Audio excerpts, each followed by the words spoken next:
एक बार एक लड़का था, वो लड़का किसी कंपनी के अंदर गया, इंटरव्यू दिया। कंपनी के इंटरव्यू के अंदर उसको सेलेक्ट कर लिया गया और उसकी जॉब जो है वो कंप्लीट हो गई। जॉब मिलने की खुशी में वो बड़ा खुश हुआ और उसकी सैलरी 15,000 ली। लेकिन 15,000 रुपये जब लगी सैलरी तो वो थोड़ा सा खुश नहीं था, क्योंकि सैलरी बहुत कम थी। जॉब पाने की खुशी थी बट सैलरी कम होने का दुख था। तो उसने अपने कंपनी के मालिक से बात करी कि मेरी सैलरी बढ़ा दीजिए। तो कंपनी के मालिक ने कहा कि चिंता मत करो, तुम अभी काम करो, आराम से अच्छे से काम करते रहो, धीरे धीरे हम आपकी सैलरी बढ़ा देंगे। 1 साल निकला, 2 साल निकला, 3 साल निकला, 4 साल निकल गया, उसकी सैलरी जो है वैसी की वैसी रही।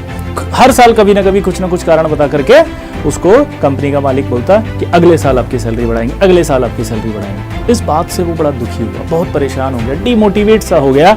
डिमोटिवेट होने के बाद वो अपने पापा के पास गया। उसके पापा बहुत बीमार थे, इलाज के पैसे भी नहीं हुए, घर का खर्चा चलाना बड़ा मुश्किल हो रहा था, बहुत दुखी था वो। तब जब उसके पापा ने उसे देखा, देख करके सोचा कि ये डिमोटिवेट हो रहा है, परेशान हो रहा है, जिंदगी में फ्रस्ट्रेट हो रहा है, तो उन्होंने अपनी एक पुरानी सी घड़ी निकाल करके उसको दी, जो उसके पापा को उसके दादाजी ने दी थी, यानी कि पापा के पापा ने दी थी, और पापा के पापा को पापा के पापा ने दी थी। तो पुरानी कई पीढ़ियों से वो घड़ी उनके पास थी। वो घड़ी देने के बाद बेटे को बोला कि जाओ इसको बेच करके कुछ पैसे लिया हो ताकि घर का खर्चा चल सके। वो एक दुकान पर गया और जाकर के वो घड़ी दी। तो घड़ी वाले ने बोला कि इसका 1,000 रुपये देंगे। बोला 1,000 रुपये तो बहुत कम है, इससे मेरा घर का खर्चा तो कुछ चलेगा ही नहीं। तो बोला मैं तो इससे ज़्यादा कुछ नहीं दे सकता, क्योंकि मुझे इसके पार्ट्स निकालने पड़ेंगे और कोई इसके पास यूज़फुल नहीं है चीज़ इसके अंदर, कहीं और जा करके आप इसे बेचिए। वो दूसरी जगह कबाड़ी के पास गया, कबाड़ी के पास जाकर के बोला ये घड़ी कितने की? कबाड़ी ने बोला 100 रुपये की। बोला 100 रुपये की? 1,000 तो वो दे रहा था। तो कबाड़ी ने कहा मैं तो इस वजन के हिसाब से लेता हूँ, जितना इसका वजन है और जितना इसके अंदर काम की चीज़ है बस उसका 100 रुपया बन रहा है। वो वहाँ से भी आ गया, हताश निराश हो गया।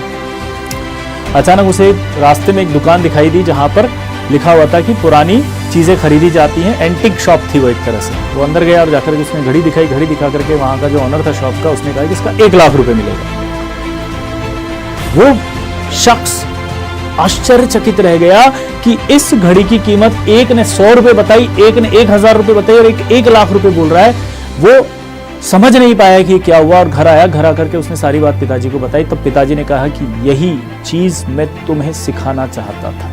यहाँ दोस्तों अब आपके काम की चीज है। अगर आप इस कहानी से कुछ सीखना चाहते हैं तो वो पॉइंट आपके लिए अब आया है कि उसके पापा ने कहा कि जीवन में आप उन लोगों से उम्मीद मत करो कुछ भी जो आपकी कदर नहीं करते हैं, जो आपकी कदर नहीं पहचानते, जो आपको नहीं समझते हैं। उनके लिए काम मत करिए और उनसे उम्मीद भी मत करिए।